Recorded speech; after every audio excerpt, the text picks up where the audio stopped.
মুফতি আমির হামজা সাহেব, ইনি আমাদের আহলুল হাদিসের বিপক্ষে কথা বলে, আহলুল হাদিসদেরকে গালিগালাজ করে। এই মুফতি আমির হামজা চরম একজন মানুষ, যা আহলুল হাদিসের বিপক্ষে কথা বলে। এই বেটা সে বলে সে নাকি নায়িকা, হিন্দি সিনেমার নায়িকার চেহারা কেমন, কতটা সৌন্দর্য, সে এইটা প্রকাশ করে। জাতিকে বলে আল্লাহর নাম নিয়ে সেই নায়িকার দিকে তাকাতে হবে।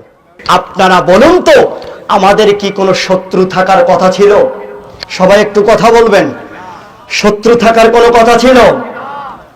আমাদের কোনো শত্রু থাকার কথা ছিল না। আমাদের কোনো শত্রু হতো না যদি আমরা মসজিদ এবং মাদ্রাসা নিয়ে পড়ে থাকতাম। কথা বলেন না কেন? আমাদের শত্রু থাকার কথা ছিল না যদি আমরা মসজিদ এবং মাদ্রাসা নিয়ে পড়ে থাকতাম। আমাদের শত্রু হয়েছে এই কারণেই, যখন আমরা এদেশের মুফতি সাহেবের নামধারী, মৌলানা সাহেবের নামধারী হুজুরের, যখন আমরা তাদের জালিয়াতিগুলো আমরা যখন তাদেরকে ধরে দিয়েছি, যখন আমরা তাদের মিথ্যা কথাগুলো জাতির সামনে খণ্ডন করে প্রমাণ স্বরূপ বলেছি, তখন তারা আমাদের শত্রু হয়েছে। কথা বলেন না কেন? তখন তারা আমাদের কি হয়েছে? শত্রু হয়েছে। এই শত্রু হয়ে কোনো লাভ নেই। শত্রু যদি হতে হয় তাহলে তোমরা মুহাম্মদ সাল্লাল্লাহু আলাইহি সাল্লাম তিনি যেভাবে চলেছেন, যেভাবে তিনি বলেছেন, তোমরা সেইভাবে কাজ করো, সেইভাবে আমল করো, তাহলে তোমরা দেখবা আমাদেরকে কখনো শত্রু ভাববা না।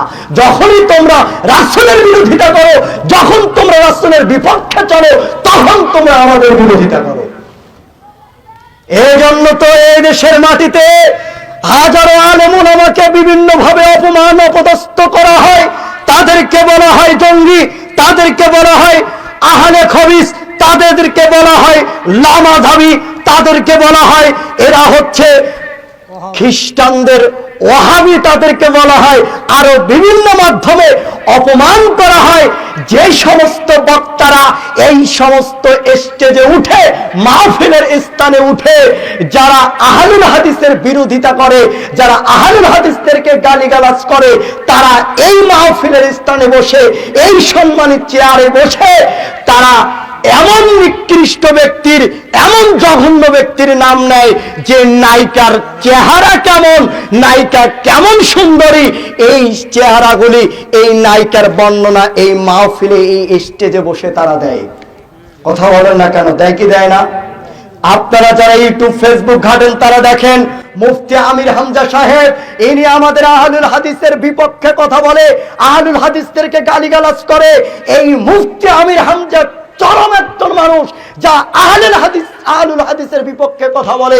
এই বেটা সে বলে সে নাকি নায়িকা, হিন্দি সিনেমার নায়িকার চেহারা কেমন, কতটা সৌন্দর্য, সে এইটা প্রকাশ করে। জাতিকে বলে আল্লাহর নাম নিয়ে সেই নায়িকার দিকে তাকাতে হবে। নাউজুবিল্লাহ বলবেন না? যারা নেট ঘাটেন তারা দেখবেন মুফতি সাহেব এইভাবে বলেছে, এরাই আমাদের বিরোধিতা করে।